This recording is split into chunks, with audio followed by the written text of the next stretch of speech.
በስመ አብ ወወልድ ወመንፈስ ቅዱስ አሐዱ አምላክ አሜን። እድሜ ገፋ ብሏል። በልጅነቴ የወለድኩት አንድ ልጅ አለኝ።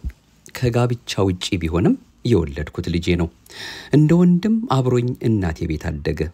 አባቱ በወቅቱ እርሱም ልጅ ስለነበረ የማሳደጉ ነገር በቤተሰቦቼ ላይ ወደቀና መልሼ እርሱን ላገባ አልቻልኩም።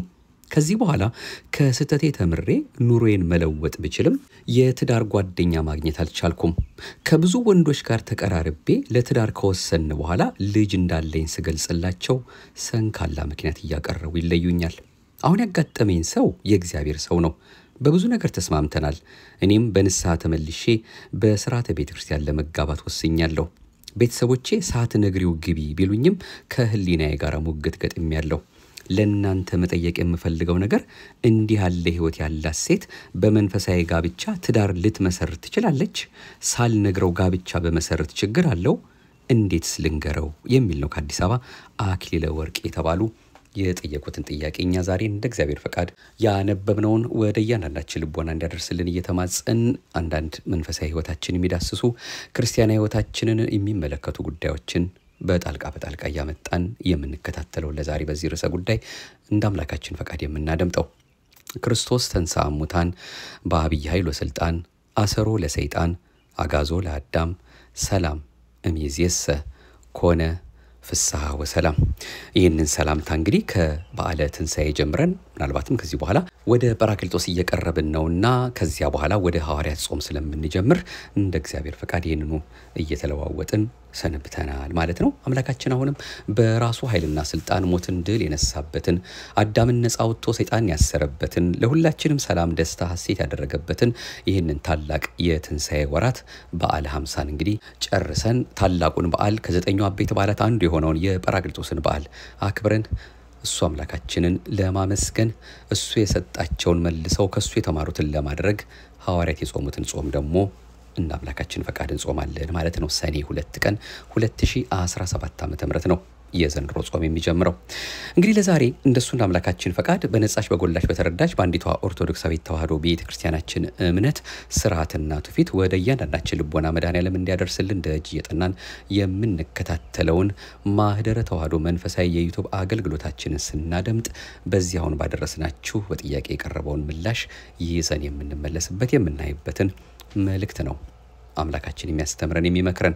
ለዚህ ሰዓትና ደቂቃ እንድንደርስ ፈቃዱ ይሆነልን አማኑኤል አምላካችን ከምንም ነገር በላይ መቼስ ለሱ የሚገባው ምስጋና ነውና ባልተጋ ባልጸናም አንደበትም ቢሆን እርሱ አምላካችን አይንቅምና እንደ ሰው አይደለምና ክብርና ምስጋና ለዚህ ሰዓት ስላደረስከን በሕይወት በጤና ስለጠበቅከን የንስሐ ዕድሜ ስለሰጠህን በይቅርታ ዓይኖች ስለተመለከትከን በየደቂቃው በየሰከንዱ እኛ ከማናቀው አንተ ከምታቀው ሰይጣን ከሸመቀው ከተለያየ ፈተና ስለጠበቅከን እረ ስለስንቱ እንለዋለን።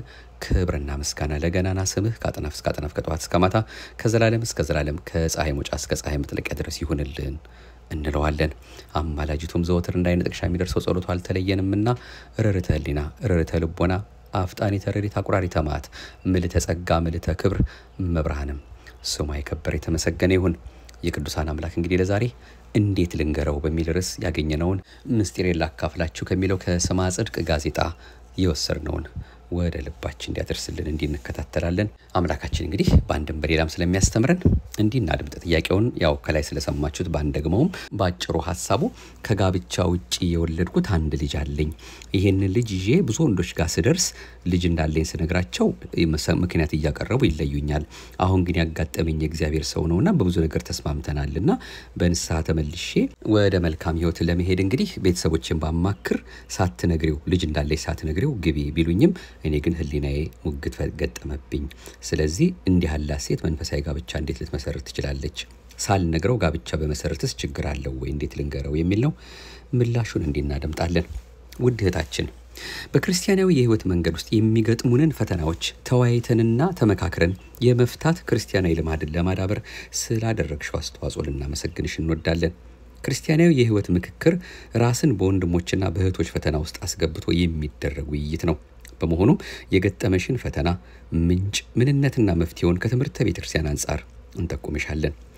ኃጢአት በማወቅም ባለማወቅም ይፈጸማል።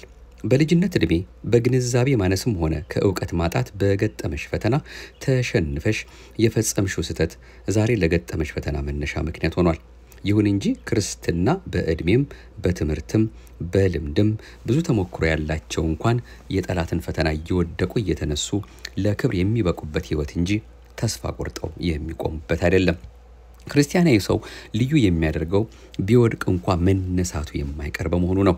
ጻድቅ 7 ጊዜ ይወድቃል 7 ጊዜ ይነሳል እንደተባለ ባለፈው ኃጢአት መጸጸት መልካም የሚሆነው ወደ ንስሐ እስኪያደርስ ብቻ ነው። አንቺ ደግሞ ከብዙ ጊዜያትም በኋላ ቢሆን እንደ እግዚአብሔር ቸርነት የቀደመ ሕይወትሽን ረስተሽ በአዲስ የንስሐ ሕይወት እየተመላለስሽ ነው። በንስሐ መመለስ ደግሞ ቀሪ ሕይወትን የሕይወታችን ባለቤት ከሆነ ከእግዚአብሔር ጋር ለመኖር መወሰን ነው። እግዚአብሔር እንዲህ ያሉትን ልጆቹን በብዙ ደስታ ይቀበላቸዋል።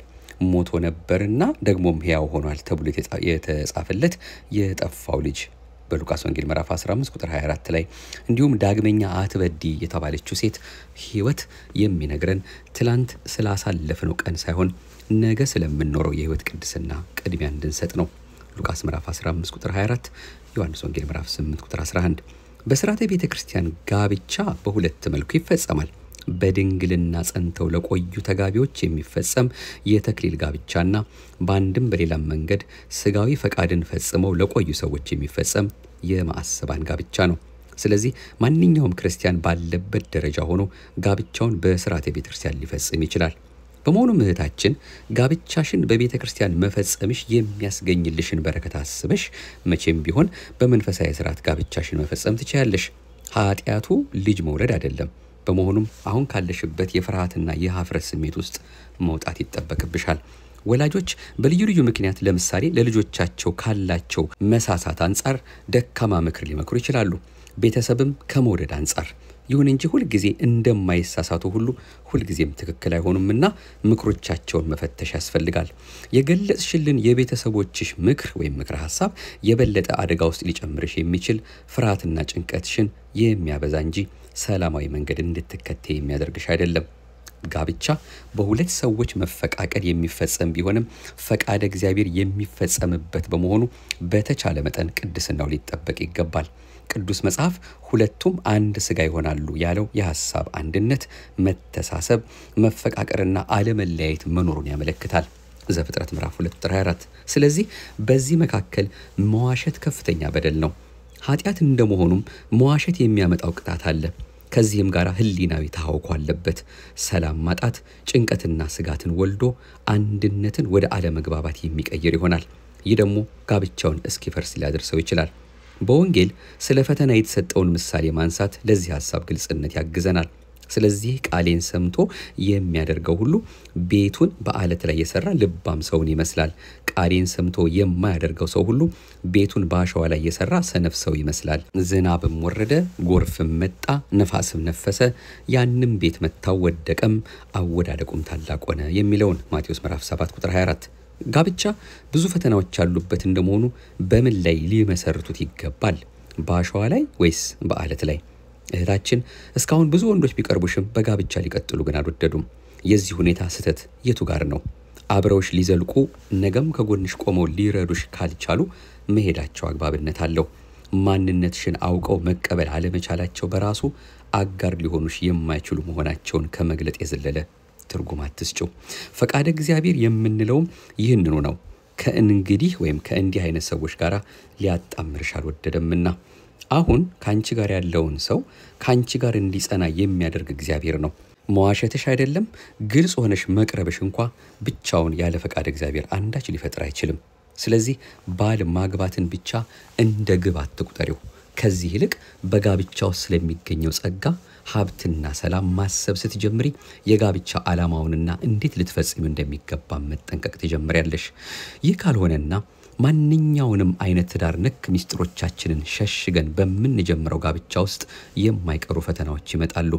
ሳልነግረው ብጀምር ምን ችግር ይመጣል በማለት ላቀረብሽው ጥያቄ ምላሽ የሚከተሉትን በዋናነት መጥቀስ ይቻላል። አንደኛ፣ ስነ ልቦናዊ ጫና።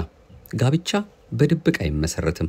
መዋሸት ወይም ምስጢር መደበቅ በጋብቻ ውስጥ የመጀመሪያው ተጎጂ የሚያደርገው ባለቤቱን ነው። ሕይወቱ ሁሉ የፍርሃት፣ የስጋት፣ የድብብቆሽ ይሆናል። የሚዋሸው የሚሸሽገውም የትዳር አጋርን ብቻ ሳይሆን አምላካችንን ራሳችንንና ኋላ ማህበረሰቡን በመሆኑ በተራ የዋሻቸው የቀጠፋቸው ሁሉ ይጠይቁታል። እህታችን ዛሬን በሐሰት የተመሰረተ ጋብቻ ነገና ከዚያ ወዲያ የሸሸግሽው ምስጢር መጥቶ ጋብቻሽ ሊፈርስ እንደሚችል የመጀመሪያው ጠርጣሪ አንቺ ነሽ። ስለዚህ ስነ ልቦናዊ ጫናው ቀላል አይደለም። ተደብቆ የሚቀር የሰው ምስጢር የለም፣ አንድ ቀን ይገለጣል። ይህን ደሞ ልቦናሽ ያውቃል። ስለዚህ ሰላም በመንሳት ስነ ልቦናዊውን ጫና ያሳርፍብሻል። በዚህ ምክንያት መቼም ቢሆን የትዳር አጋርሽን በመዋሸትሽ ከጋብቻ የሚገኘው ደስታ ሊርቅሽ ይችላል። ሁለተኛው ፈተና የልጅ ፍቅር ማጣት ነው። ሌላኛው የእህታችን ፈተና የሚሆነው የልጅ ፍቅርን ማጣት ነው። እንደ ወንድም እናትሽ ቤት ይደግ እንጂ ልጅሽ ምን ጊዜም ልጅሽ ነው። ዛሬም ሆነ ወደፊት ደግሞ እናቴ ብሎ መጠየቁ የማይቀር ነው። በመሆኑም የልጅን ፍቅር ከምናጣበት መንገዶች መካከል ልጅ አይደለህም ብሎ መካድና ምስጢራዊ ወይም ድብቅ ማድረግ የሚጠቀሱ ናቸው። እንደ አንድ የስነ ልቦና ባለሙያ የልጆች ፍቅር ማጣት በወላጆች ብቻ ሳይሆን በልጆችም ስነ ልቦና ውስጥ አሉታዊ ተጽዕኖ ያመጣል። ተገቢውን የወላጆች ፍቅርና እንክብካቤ የተነፈጉ ልጆች በጠባያቸው ውስጥ ይዘዋቸው የሚያድጉ በርካታ ችግሮች አሉ። መገለል፣ ቁጡነት፣ ጭካኔ፣ ሌላም ነገሮች ይህን ከመሰሉ አደገኛ ውሳኔዎች ሊመነጩ ይችላሉ።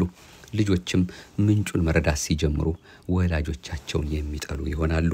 ስለዚህ ሁለተኛው የልጅ ፍቅር ማጣት የሚለው ነው። ሶስተኛው የጋብቻ አጋርን ያሳጣል። በጋብቻ ውስጥ ለሚፈጠር አለመግባባት መደባበቅ የመጀመሪያውን ስፍራ ይይዛል። በመንፈሳዊ ጋብቻ ውስጥ እንደ አንድ አካላችን የምናስበውን የጋብቻ ወይም የትዳር አጋራችንን መዋሸት አጋራችንን እስኪያሳጣን ይደርሳል። ቅዱስ ጋብቻን በሐሰት መመስረት አይቻልምና ጥቃቅን የሚመስሉን ጉዳዮች በቀጣይ ህይወታችን ውስጥ ያላቸውን ተጽዕኖ መመርመር ካልቻል የሚያስከትሏቸው አደጋዎች በቀላሉ የሚገመቱ አይሆኑም። ምስጢር ደብቆ ወይም ዋሽቶ ጋብቻን መመስረት የሚፈርስበትንም እንቅፋት አብሮ ማኖር ነው። ጋብቻ ሊፈርስ አይመሰረትም። ይሁን እንጂ እንዲህ ያሉ ማሰናከያዎች አደጋ ላይ ሊጥሉት ይችላሉ። በዚህ ምክንያት ሌላ ያለ አባት የሚያድጉ ልጆችን መፍጠር ይሆናል። ምስጢሩ ከተገለጠ ከተደረሰበት በኋላ ትዳር እስኪፈርስ ባይደርስ እንኳን በጥንዶች መካከል የሚኖርን የመግባባትና የመተማመን መንፈስ ያቀዘቅዛል። ግንኙነትንም እስኪያሻክር ያደርሳል። አራተኛው ነጥባችን በማህበረሰብ አለመታመን ያመጣል። አለመታመን ከፍተኛ የሆነ የስነ ልቦና ተጽዕኖ አለው።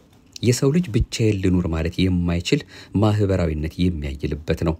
ቄስ ኃይለ ኢየሱስ የተባሉ የስነ ልቦና ባለሙያ በዚህ ጉዳይ ላይ ማህበረሰብን መዋሸት አይቻልም፣ እንዋሽ ካልነው መታመናችንን እናጣለን፣ በጅምላ ይቅርታ መጠየቅ የሚቻልበት መድረክ ብዙም ባለመሆኑ ወደ ባሰ ቀውስ የሚወስደን ነው ይላሉ። በስራ ባልደረቦቻችን በአካባቢያችንና በሚያውቁን ሰዎች ዘንድ የተጋለጠ ነገርን ለመሸሸግ መሞከር ክብራችንን፣ ማህበራዊ እሴታችንን ሶሻል ቫልዩ ማለት ነው ያሳጣናል። ውሸት፣ ኃጢአት የምንላቸው ሁሉ ከህሊናችንም በላይ በማህበረሰብ ዘንድ አጸያፊና አስነዋሪ ከሆኑ የሚያመጡት መገለል ነው። በሌለንበት እንታማለን፣ ወሬ ይዛመታል፣ በአጠቃላይ እስከ አለመታመን ያደርሰናል። ቢያንስ ግን ለሐሜትም የተጋለጥሽ ስለሚያደርግሽና ውሎ አድሮ ባለቤትሽ ጋር መድረሱ የማይቀር በመሆኑ ግልጽነት ጠቃሚሽ ነው። ውድ እህታችን ጋብቻ በተለይም መንፈሳዊ ትስስር እግዚአብሔር ያለበት በፈቃዱ የሚከወን እርሱም የሚያዋህደው ነው። በመሆኑም ፈጽሞ በዚህ መልኩ እንዳትፈጽሚው የሚያስከትለውን ችግር ዘርዝረናል። ስለዚህ ለእግዚአብሔር ታማኝ በመሆን ነፃ ህይወት መያዝና ፈቃዱን መከተል መንገዳችንን ያቀናልናልና በጾምና በጸሎት ለህግጋቱም ተገዢ በመሆን የማይጠቅሙሽን ያሸሸ እግዚአብሔር አስቀድማችሁ ጽድቁንና መንግስቱን እሹ ሌላ ሁሉ ይጨመርላችኋል ብሏልና በጎውንና የሚጠቅምሽን ደግሞ ያዘጋጅልሽ ዘንድ ነቅ የሌለበትን አምላክ መጠጊያ አድርገሽ እውነትን ግለጪ። ያስጨነቀሽና ዋናው ጥያቄሽ የመሰለን እንዴት ልንገረው የሚለው ነው። ከሁሉ አስቀድሞ እስካሁን ያላችሁ መግባባት ወሳኝነት አለው። ስለዚህ መግባባትና መፋቀር ቻሉ እንጂ ቀላል ነገር ነው።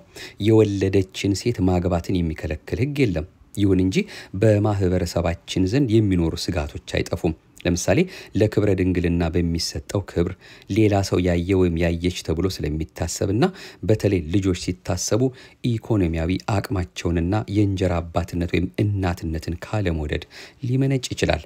ያም ሆኖ መንገር ያለብሽ ልጅ እንዳለሽ ብቻ ሳይሆን በጋብቻ ላይ ምንም አይነት ተጽዕኖ የሌለው መሆኑን በግልጽ ተወያይቶ መተማመንንም ሊጨምር ይገባል። የቀደመ ሕይወትሽ አንቺን የሚያሰቅቅበት የተለየ ምክንያት የለም። በፈጣሪሽ ፊት ምህረት የተደረገልሽ ተነሳሂ ነሽና ስለዚህ ነገር ፈታኝ ጉዳዩን እንዳያጠመውና ፈተና እንዳይሆንብሽ ለጉዳዩ አዲስ ያልሆኑትን የንስሐ አባትሽንና ቤተሰቦችሽንም ጭምር በጸሎት እንዲያስቡሽ በማትጋት ልትጸልይ ይገባል። ሁኔታውን እያየሽም የንስሐ አባታችሁንና የቅርብ ወዳጆቻችሁን ጨምራችሁ ልትወያዩበትም ትችላላችሁ። በአጠቃላይ ይህን የመሰሉ ጋብቻ ነክ ጉዳዮች ለውይይት ወይም እንደ መረጃ መቅረብ ያለባቸው መቼ ነው ብለን እንጠይቅ። ግንኙነቱ እንደተጀመረ እንደተዋወቅን ነው? በእጮኝነት ዘመን ወይስ ለጋብቻ ከወሰን በኋላ? ወቅቶቹ የራሳቸው የሆነ ተጽዕኖ አላቸውና ለግንኙነታችን መጎልበት አስተዋጽኦ ባለውና ግንኙነታችን እጅግም ባልጠበቀበት ሁኔታ ብዙም ባልራቀበት መሃል ቢሆን ተመራጭ ነው። ወቅቱ ለምን ተመረጠ? ወቅቱን መወሰን የግላችን ቢሆንም ምንም አይነት ውሳኔ ቢወሰን ስሜትን የማይጎዳ ውሸታም የማያሰኝና በቀጣይ ግንኙነትም ላይ የሚያንዣብቡ አደጋዎችን ስለሚቀንስ ነው። እህታችን አሁን ያላችሁበት ሁኔታ ስርዓተ ጋብቻችሁ ጭምር እንዴት መፈጸም እንዳለበት የወሰናችሁበት የመጨረሻው ደረጃ ላይ ነው። በመሆኑ መንገር እንዳለብሽ ከወሰንሽ በኋላ እንዴት ልትነግሪው እንደሚገባሽ ልትጨነቂ ሳይሆን ልትጠበብ ይገባል። ከማንም በላይ ግለ ጠባዩን የምታውቂው አንቺ በመሆንሽ ከዚህ ቀደም ከነበረሽ ልምድ በመነሳት አሁን ያላችሁበትን ሁኔታ ከግንዛቤ ውስጥ በማስገባት ልትግባቡ የምትችሉበትንና ወይም የምትችሉበት ወቅትና ሁኔታ መርጠሽ ልትገልጭለት ትችያለሽ። በዚህ ወቅት እርሱን መጠየቁ አይቀርምና እስካሁን ለምን እንዳልገለጽሽለት ልትነግሪውም ይገባል። ሁኔታው በፊትሽ የተጋረጠ አስፈሪ አደጋ ቢመስልም እግዚአብሔር ግን ባውሎና በወጀብ ውስጥ መንገድ አለውና በእርሱ ታመኚ። አጋንንት በሕይወታችን ውስጥ የሚከናወኑ ብዙ መልካም ነገሮችን እንዳይበዙ መንገዳችን ሁሉ በሾህ የሚያጥሩ ቢሆንም ተስፋ የምናደርገው አምላክ አይተወንምና እርሱን ተስፋ ማድረግ መልካም ነው። እግዚአብሔርን ተስፋ አድርግ፣ በርታ፣ ልብህም ይጽና፣ እግዚአብሔርን ተስፋ አድርግ ተብሏልና ተስፋ የምታደርጊው አምላክ የልቦናሽን ሐሳብ እንዲፈጽምልሽ የእግዚአብሔር ቸርነት የወላዲት አምላክ የድንግል ማርያም አማላጅነት አይለይሽ። አሜን።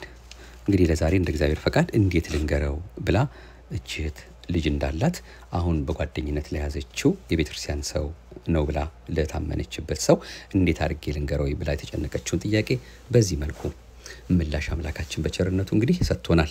ይህ ጉዳይ ምናልባት የእህታችን ጉዳይ ቢሆንም በተለያየ ሁኔታ ብዙዎች ሊፈተኑበት ይችላሉ። ምናልባትም ባል በሚስት ውስጥ ያለውን ነገር ወይም እሷ ደብቃ ያለችውን ነገር ላያውቅ ይችላል።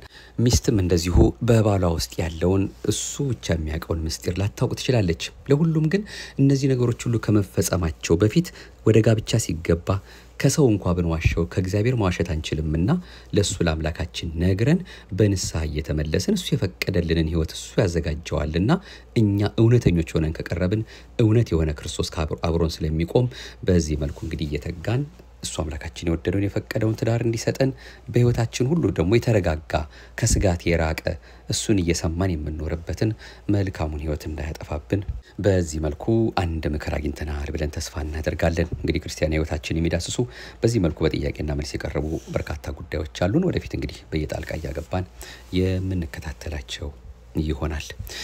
ደግነትና ምሕረቱን አብዝቶ ለዚህ ሰዓትና ደቂቃ አድርሶ በዚህ መልኩ እንድንሰማ ይረዳን የደገፈን ያቆመን የምህረት አምላክ የፍቅር ባለቤት ቸሩ መድኃኔዓለም ክብረ ምስጋና ለእርሱ ይሁን። ይህን መልእክት ያገኘነው እንግዲህ ከላይ እንደገለጽነው ከሰማዕተ ጽድቅ ጋዜጣ ከመጋቢት 15 እስከ 30 2001 ዓ.ም ታትሞ ከነበረው ነው። ይህንንም ጽፈው ደጉ ሰው የሰጡንን የምህረት አምላክ ቸሩ መድኃኔዓለም የሕይወትን ቃል ያሰማልን።